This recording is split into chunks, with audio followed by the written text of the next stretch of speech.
Hey guys, Millbee here with more Katawa Shoujo. That's right, we're back. So last time, Hisao for some reason made a point about having a clock on his wrist. I don't know why, but now he does. So anyway, yes. So he's got a clock, and now he's looking at his clock. So yes, let's carry on from the clock. I guess that's important. Time is somewhere between 11:06 and 11:07. As my watch doesn't have a hand to show seconds, it's the old-fashioned kind of a black leather strap and a titanium casing. It doesn't look flashy, but a wristwatch doesn't need to. Where's your Rolex, brah? Hey. Remember that sketch you made of me? How you said I looked grim and gloomy or something? I'd like to know what you meant by that. She gives me a weird look and tilts her head a few degrees to the left, but doesn't say anything for a while. Well, you see, we've known each other for 2 weeks, and I haven't seen you smile even once. Her striking observation gives me pause, because you're a miserable fuck, Hisao. You're a miserable old bastard. M.O.B. Have I stopped smiling? I have to take what she says as truth. She has no reason to lie. Something about the way she puts it annoys me. I frown at Rin and then try to correct my expression to look less depressed. I haven't been in the cheeriest of moods during the past few months or so. It's true. Does it show so much that someone like Rin can tell after so little contact with me? Should I try to smile more at Rin? Maybe she could appreciate it. I'm such a neutral face herself almost all the time. Have I really stopped smiling? I see. Should I smile more? I don't mind either way. Be as you are, you can't help being Hisao anyway. But it bothers you? I just noticed it, that's all. Oh god. Emmy skips along the hallway, jumps to a sharp stop when she reaches us, and lightly pats Rin's shoulder. Ready for lunch? Depends on what lunch is today. Remember that stew from March? Never again, that. Let's go anyway, I'm starving. As they are about to depart, Emmy turns from her friend to me, seemingly as an afterthought, and smiles charmingly. By the way, Hisao. His tone is way too sweet and soft to be sincere. By the way. I can sense the trap about to be sprung upon me, this miniature health devil. I know what she's about to say even before she continues, because I've been trying to avoid her all week. I still haven't seen you at the track this entire week. Maybe I've been there when you haven't. That's impossible. I'm there all the time. I've changed the voice. But you sleep and go to class. I do those at the same time as you do. Yeah, I know. I just haven't been able to pick myself up. Don't rat me out to the nurse, okay? Running just isn't my thing, and I haven't come up with a good alternative. Must have been in the shower. We've been doing that cardio, that shower cardio. Why don't you come to the track meet this weekend? Maybe you'll get inspired. Track meet? Yeah. Yeah, people from other schools come here for some friendly track and field action. It's on Sunday afternoon. That's it. I can't do that voice anymore. I can't think of any reason not to go. Sure, I'll come and cheer for you. Guess you'll be running? Of course. You can see me beat them all. Yeah. But bye now. I don't have to do that. I'll die. Bye. See you later. Bye, Rin. I'll promise I'll smile next time. I call after her as a bit of an afterthought. Afterwards, I feel embarrassed about it and wonder why I said anything at all. I thought he said it to himself. That night, when I'm doubly certain that Kenji won't be barging in the bathroom, I look in the mirror and smile at my reflection. The me in the mirror smiling at me in the bathroom looks awfully fake. Well done, Rin. You've made him super self-conscious about the fact he doesn't smile because he's a miserable old bastard. I don't like the thing. Okay. Having exhausted the books Kenji lent me in just a few nights, I go back to the library, deeming it a safer alternative for getting my reading fix. I return the books he had stolen while I'm at it, to Yuko's delight. I don't tell her where I got them, though. Wow, you sure read a... Wow, you sure read a lot, don't you? Yeah, I guess I do. I mean, I do. Even I think it's weird. I think I might have a reading problem. Maybe I'm a junkie. No, I didn't mean it that way. Look what you've done, Yuko. You've made him upset. God damn, get out of here. You can't even talk about upsetting people. I didn't mean it that way. It's not weird at all. And being addicted to reading is a lot better than being addicted to something else.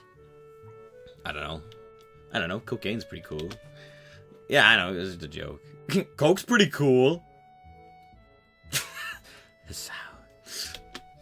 I smile at her reassuringly and drop the books on the counter so Yuko can check them out. I feel tired, so I sit down in the vacant chair in front of her desk. While Yuko goes through the modest pile of reading material I found, I let my gaze wander around the library. At the tables, a pair of girls is chatting. Is chatting? A pair of girls is chatting. Are chatting? A pair of girls is chatting in hushed tones rather than working on their homework. The short-haired one notices me looking in their direction and waves at me. When I raise my hand back, they glance at each other and giggle in unison. I'm not sure how I should feel about that, so I decide it's a good thing. The one who waved at me has a horrible case of epilepsy. Well, literally just at that moment.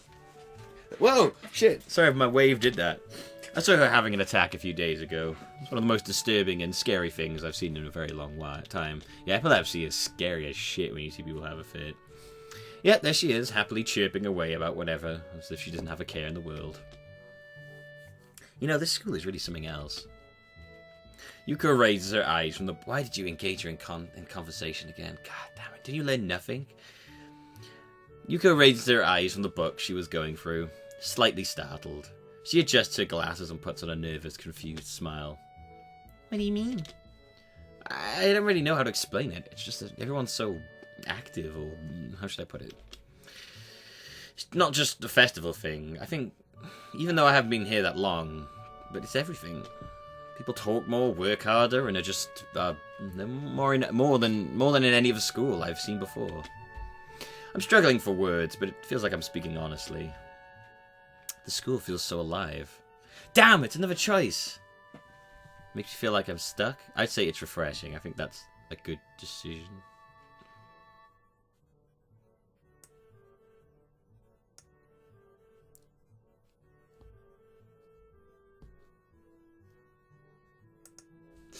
Sure, there were some people like this in my old school too, but not as many, and it feels more intense somehow. I think if I had to pin it down to one thing, the students here really appreciate going to school. I don't think that's a bad thing. Yeah, me neither. Suddenly I realised I've just been babbling my thoughts to Yuko. Yeah, it's like, oh, I'll be talking to Yuko as well. Out of the blue, she's a bit of a jumpy person, so I fear I might have made a bad impression. She's looking at me with what I hope is curiosity rather than horror, so I figure she's alright. So, sorry for suddenly talking about weird stuff like this. I don't mean to trouble you. Oh no, it's not troubling. I'm happy to listen if you feel like talking. No, I don't feel like talking to you. It makes me feel a little reliable too. You're not reliable at all. I wouldn't rely on you for literally anything at all. Like, I wouldn't even rely on you to be unreliable. I kind of rely on you to be unreliable. That's how unreliable you are. Yuko smiles sweetly, and a little bit ironically at that. I respond with a thankful smile of my own. As she pushes the neat stack of books across the counter, I stand up and gather them in my arms. Here you are. Thank you. I'm getting out of here. I guess we'll be meeting each other again. Please come here anytime. No, I'm going to avoid the library from now. I'm going to go get my books from somewhere else. Yuko's kindness is heartwarming. You can count on it. See you later. Okay, I purposely start going to other libraries. Unfortunately, she's always there. Every time.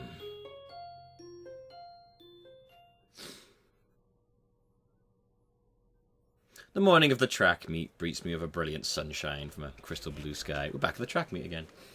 While I leisurely stroll towards the track, I decide this is a good sign. Of what I'm not sure. This event isn't as exciting for me as it seems to be for a large portion of the student body. I'm even less interested in watching sports than I am in participating. But cheering for Emmy is a good cause. I'm not expecting this to be any sort of amazing and spectacular experience, but it can't hurt. I'd probably be spending the time reading while cooped up in my room otherwise. When I approach the bleachers, I spot Rin emerging from the crowd right before she spots me. You came. Yeah, I know, I'm sorry. I gotta go change. Well, I mean, yeah, I'm here. Of course. It's such a lowbrow joke, I have to do it. Of course. I said I would, didn't I? I did warn you, you know. I got problems. It's been a while. That doesn't necessarily imply you have to follow through. Lots of people say things and don't mean them. Well, I don't. Rin shrugs, seeming bored of the conversation. She turns her heels and heads back towards the stands. So, you excited about this? Not really. Me neither. Then why did you come? Why did you? She doesn't reply at all, so I decide not to either. We enter the bleachers and Rin nods upwards. Up there. Rin leads the way, and soon we've settled down on an almost empty bleach bench. Aw, yeah, I gotta meet her mom again. There's an older woman sitting next to Rin. Someone's mother, I assume. She's got rather long hair done up in a braid. While seeing Rin, she gives an oddly familiar-seeming grin. Well, this is surprising. I thought you went to get a snack, not a boy. Huh? This is no good? The woman laughs at Rin and shakes her head, apparently unable to find a comeback for that. I know the feeling. Well, I suppose you've always been one to go out for one thing and bring back another. But I'm being rude. I haven't introduced myself. I am Miku Ibaraski. I'm sure that you know this girl. You've at least met my daughter too. Pleased to meet you. Well, that explains it. She's like a taller, older, more motherly Emmy. Emmy's mom has got it going on. Apart from her hair being somewhat darker than her daughter's, there's really no mistaking the resemblance. Sorry, I'm Hisao Nakai. Nice to meet you. I'm Rin Tezuka. Mrs. Ibaraski laughs again. It's like, okay, Rin, we know. She really does resemble her offspring. And then leans back a little on her seat and raises an eyebrow. So now that we all know each other, how long have you and Rin been dating? So now we get a different answer to this, or a different way. My response consists of silence as my brain suddenly lurches into gear. But just before I can begin to utter a hastily babbled explanation, Emmy's mother bursts into laughter again. Ha! You're a blusher, aren't you? I'm a blusher! I don't know if there's any way to keep my dignity in this situation, so I settle for a mumbled response. We're not. I know, but it's funny to watch you squirm. I'm sorry. Forgive an old woman her amusements. She chuckles again to herself. Old woman? She sure doesn't look that old to me. I suppose I can let it go. How kind of you. It's starting. I direct my attention to the track where they're preparing for the first sprint. It looks like the 400-meter dash. My eyes scan the runners before finding Emmy. Yeah. She's smiling with an almost cocky look on her face. The starter raises his pistol. Emmy explodes off the block, disappearing from the starting line in a blur. It's amazing. Even if the other sprinters converge on the lanes closest to the inside line, Emmy surges to the front of the pack. I love that face on her. Like running like she's got like she's being chased by a bear. By the time she rounds the final turn, a few of the other runners have caught up with her. But she puts on a final burst of speed that leaves them at least a half second behind. So now it looks like they're just casually jogging in. Mrs. Ibaraski whoops and shouts, applauding wildly, and generally looking like any other parent cheering on their child. That one in third looks knackered. Emmy bounds off the track, looking pleased with herself. I cheer right along with the rest of them. The announcer, sounding suspiciously like Misha, gleefully gives the results. Oh my god! What was I said last time? I was like, Emmy wins! It's so does other people, whatever. I don't even know. Oh my god. Ah! I think she's gotten faster since the last time. That was incredible. Mrs. Ibaraski grins proudly. Emmy's a heck of a runner. We fall silent as the next event prepares to start. I'm surprised to see Emmy standing out on the track again. Wait, didn't she just run? A lot of this is similar to last time, but I can't skip ahead anyway. Yeah, but she runs multiple events for the team, especially the sprints. It's a lot of running, but Emmy can handle it. From the looks of things, she's right. Emmy doesn't appear to be tired, as if she hadn't run the previous event at all. If not for the sweat visible on her shirt, you'd never know. Oh my. Which event is this? This is the 100-meter beat 'em up. It's the 200-meter dash, damn. She'll be doing she'll do this one, the 100-meter and the relay. I see. Once again the pistol sounds, and once again Emmy flies off the block. A thumping sound draws my attention away from the race. It's Rin's foot. She seems completely absorbed in the race. Emmy's mother cheers again, and I assume that the race is over. Sprints don't seem to me like they take very long to complete. That's kind of the point. Your foot. Your foot was bouncing on the bleachers. Oh. You seem pretty into this stuff. I'm surprised. I thought you said this wouldn't be exciting. I suppose you're right. It's not that interesting. I'm watching Emmy, not the sport. I don't follow. Emmy's the most Emmy when she runs. You don't get to see Emmy at her Emmyest very often. But here you can, see? She directs my attention towards the track again, where the 100-meter dash is about to start. I watch Emmy closely. As she gets into the starter blocks, her whole body seems to relax, but it's a false relaxation. I can see that she's actually a coiled spring. As the starter tells everyone to get set, her head snaps up and her eyes narrow slightly. Her mouth curls upwards in what could be a grin, and could be a growl. It's that weird face.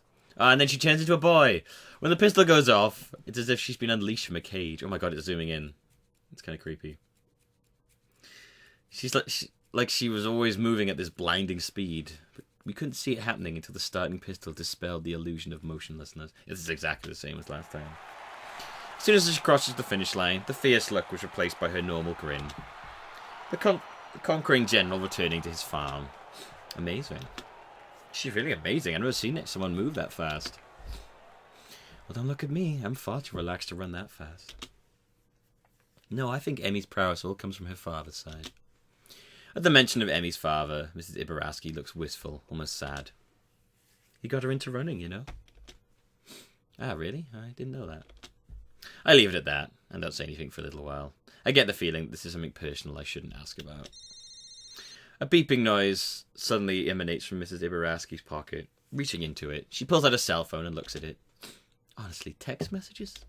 What is he, 16? Oh, nothing. I've got to go meet up with a friend of mine. Will you tell Emmy I'm very proud of her, and I'll catch her later tonight? Of course. While waiting for the relay to start, I peer at Rin. She seems uninterested in her surroundings, myself included.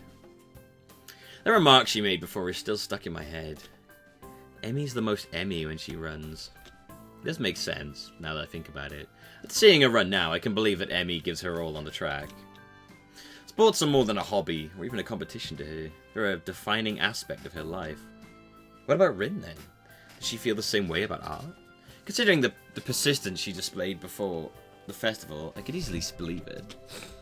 Did I see Rin at her most Rin when she was painting the mural? The relay's about to begin, but I don't see Emmy anywhere. I thought Emmy ran the relay. She runs the anchor. She won't be running for a while yet. Ah. Did you see it? Emmy at her Emmyest. Maybe. Maybe this time. The race begins, and I cheer Emmy's teammates along as they pass the baton. Finally, I see Emmy sprinting onto the track to take the final handoff. Once again, I'm taken aback by how graceful she looks when she runs. It really is beautiful. The look of determination and fearlessness on her face only adds to the picture. This makes more sense than Emmy's route. This route just seems odd. Emmy at her Emmyest, I suppose. Emmy flies across the finishing line with a great leap, just barely ahead of the next runners, but still in first. Well, let's go down. Gotta crown the victor. See if you can find a laurel branch. It's not gonna be easy. Rin shrugs. At least we tried. I love that. Emmy's surrounded by her teammates, all of them congratulating her on the run. Rin seems to be waiting for Emmy to notice that she's arrived. It doesn't seem her style to draw attention to herself, or to emote beyond shrugging.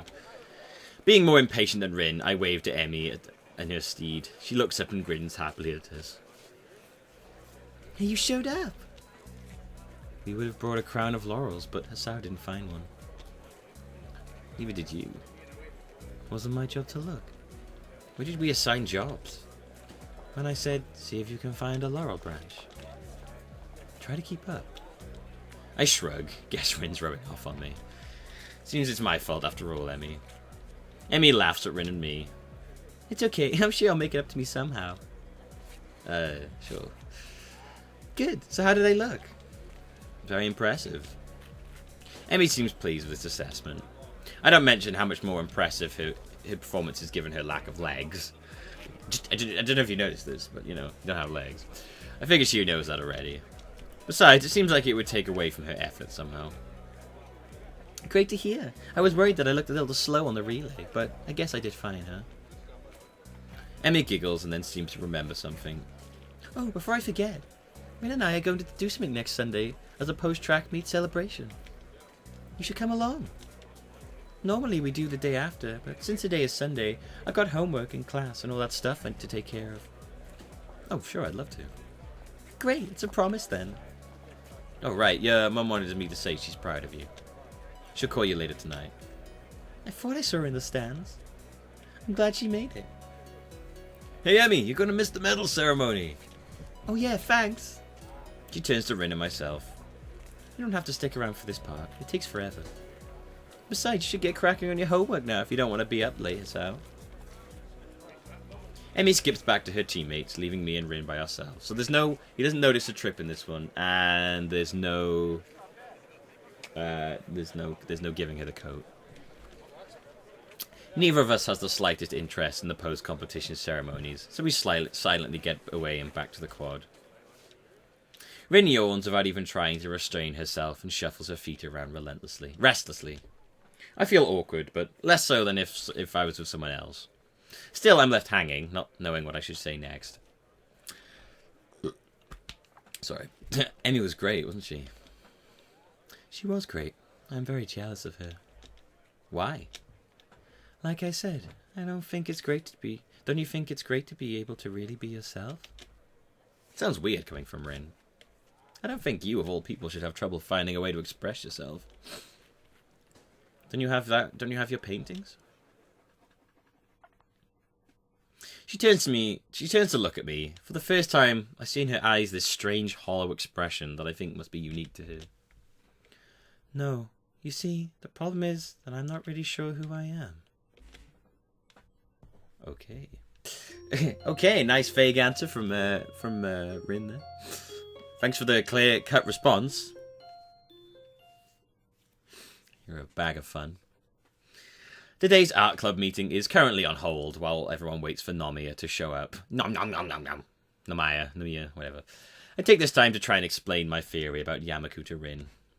I've tried to figure out what exactly about the school feels so special to me. That concept I unsuccessfully tried to explain to Yuko the other day. It's still difficult, but the track meet and the time I've spent observing my fellow students have helped my ideas mature a little. Have you noticed that people talk all the time? I can't really explain it, but once again I try to explain my observation. I'm struggling for words. The student body is heavily cliched, and I'm only now beginning to make sense of the intricate grouping and popularity networks. And yet, the feeling of being a part of a group is stronger here than I remember it being in my old schools.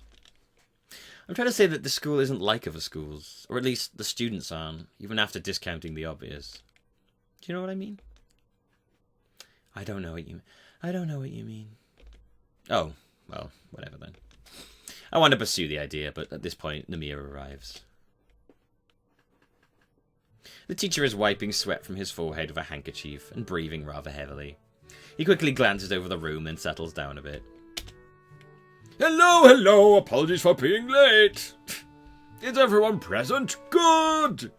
I must confess I haven't really planned anything for today, as I've been extremely busy lately, but I'm sure we can come up with something entertaining.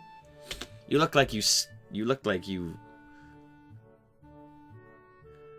No, that's the wrong colour. Actually, you look like you made that tie out of Big Ear's overcoat from Noddy. Anyone have any suggestions? I was thinking we could have a discussion... A circle jerk, since we haven't had one in a while. A discussion circle. I at least found the last one magnificently enjoyable. There are some murmurs here and there, but nobody raises a voice in support of or against Namiya. We could delve into various movements of art, or does someone have a good topic in mind? Come on, throw it out there. It doesn't matter if it's silly or odd. We can always cook up something interesting. Nobody seems brave enough to make a suggestion. As the awkward silence refuses to be broken, I lift my hand in the air. Oh, he's going to say something stupid now.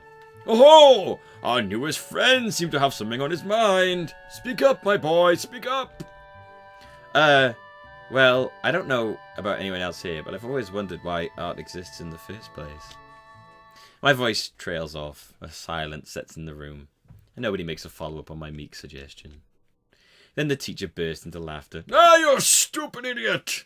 Ho-ho! Excellent! Very good, very good indeed. Right out of the gate with a big one, huh? Fabulous! Chuckling, he shifts some papers around on his desk for a few moments. When he's done, he appears to have made some sort of decision. Very well. Let us run with this and see where it gets us, shall we? Oh my, even an old fogey like me gets excited when such delicious infused... Oh god. Is it present? Oh my indeed. He looks like Jabba the Hutt with his tongue out. Let me gather my thoughts a moment so I can figure out a good starting point for everyone. For some reason, the teacher seems to be almost literally bursting with excitement. He scribbles a few things down on a loose sheet of paper, then cleans his glasses with his handkerchief. He strikes a pose, then freezes for an overly dramatic, artistic pause that spans must be about half a minute. It's so quiet I could hear a pin drop. First, let's come up with a few questions what we want answered, such as, what is art? Why does art exist? Anyone have any questions that might be related? The boy with sunglasses pipes up almost immediately. His voice is soft and quiet, and I have a hard time making out what he says. What defines an artist? After him, another question comes up. If I fill a cardboard box with water and call it art, is it art? What? Yeah. Everyone laughs at this, even the teacher. That's a stupid question, shut up. Great, wonderful, all of these. Let me start by saying that this is not a clear-cut issue by any means, and as such, I'm not going to give any answers to you. I'm only going to speak from my own perspective. Scholars have argued that these sort of questions since time immemorial, and there have never been any broadly applicable consequences reached. Oh man, if I have to talk like this for a long period of time, I'm going to explode. There are, however, some qualities that most tend to generally agree upon. Hopefully, you will all find these acceptable as well. In short, art defines itself. It simply cannot be contained to a definition from the outside, since the boundaries of art expand and contract from forces within. Every day, someone somewhere comes up with something completely outrageous that challenges all preconceptions. The core reason for this is that rather than the rational side of the mind, art appeals to the intuition, the instinct, the primal. You would find it very hard not to explain why exactly it is that you enjoy some particular style or piece, no? He doesn't wait for a response before continuing. This is exactly why. So, art is this sort of wild, uncontrollable thing that lurks somewhere deep in our subconscious. Now, why does it exist? Namiya apparently expects someone to pipe up with a guess, but as nobody dares to interrupt his inspired speech, he continues. It was a trick question! You see? You see, art also validates itself. Generally speaking, you might say that art exists for no other purpose than itself. It's something that exists merely to leave a mark in history. It's the defiance of a mortal against the face of darkness. As once was said, art is truly the proof of our existence. You all should know that human culture and civilization are tightly tied to the experience of art. Then, what about artists? What drives a man to dedicate his life to a thing so fickle and mysterious that it even defies definition? Definition! Wow, is this really necessary for all of this? There are so many answers for this as there are artists, but I had to put it into words. An artist doesn't make art because he can, but because he must. Nomiya takes a pause, and his gaze sweeps over his audience, eyes flaring with passion. It is obvious that art touches the very soul of each and every human being in one way or another. So, if you were given a chance to connect with your fellow man in such a fundamental way, how could you not? There is a poem I'm very much fond of, and I shall recite the most well-known part of it to you now. I feel that, for me personally, of all possible things, it captures best the essence of what it means to be an artist. Nomiya leans against the desk as he clears his throat in preparation. Looking at some distant place, he utters the words in the heavy afternoon air with his soft basso voice. Wait, he has a soft basso voice? I thought he had a loud, obnoxious voice. To see a world in a grain of sand, and a heaven in a wild flower, hold infinitely in the palm of your hand, and eternity in an hour. There's a solemn and unbelievably awkward silence after he finishes reciting the short fragment. Nobody dares speak a word. Nomiya clears his throat again. To be an artist is to see the world in a grain of sand. You see, dear children, without art, there would not be much to live for in this world. It is a most profound thing. He's clearly touched by the notion. I almost expect to see a lone tear rolling down his rough cheek, but it never comes. I turn to Rin and whisper to her. So, how is this a discussion circle? She nugs nonchalantly back at me. The previous ones were the same. To his credit, Nomiya does try to get some debate going, but the club seems to be reluctant to comply. I feel a little bit guilty about opening my mouth. Maybe we'd have been best spared from this. As the meeting comes to a close, I realise we haven't once touched any paint or pens today, and I feel somewhat disappointed. Nomiya suddenly appears next to us. He seems to be still fired up from his speech he delivered. His cologne smells musky and saccharine at the same time. I think that's saccharine, yeah. Giving me an instant headache, even though I'm not sensitive to perfumes. He's looking at Rin like a hungry wolf. Tezuka, do you remember Miss Seonji, who visited us at the festival? I think so. I'm going to tell you something amazing! The thing is, she's a very well-known gallerist around here. It turns out I might be able to get her to consider having some of your work put on display. He ends his sentence with a dramatic gesture. It seems he's expecting Rin to show some sort of joyous, shocked reaction at such grand news, but she just stares at him blankly. Magnificent, isn't it? This could be a real chance for us to get ahead, girl. Us? But... Now, I know what you're about to say. Yes, it would be a simple affair, but I think this is an absolutely fantastic opportunity. Frankly, I wouldn't be surprised at all if we made it that big. If we even made it, but why is he saying we? This could be the first step, and then the world is out. We strike while the iron is hot. Right, Nagi? Yeah, it does sound pretty great if you do that kind of thing. See? We should definitely not let this one pass us. Am I right? I don't really... Rin seems to be troubled for some reason. I can't figure out why. What Nomiya is saying does indeed sound a possibly great thing. She looks pretty down, though, and confused. I've never seen her like this. So what do you think? Rin looks up to the teacher's glowing face, then back down to her desk. I'll think about it. Nomiya is at last taken slightly aback by Rin's lack of superlative delight. Then he smiles wildly at her and gently pats her head. Good girl. The club meeting is finally over, and as I lazily collect my things and help clean up, I start feeling exhausted for some reason. There's much to do, however, so it's over quickly.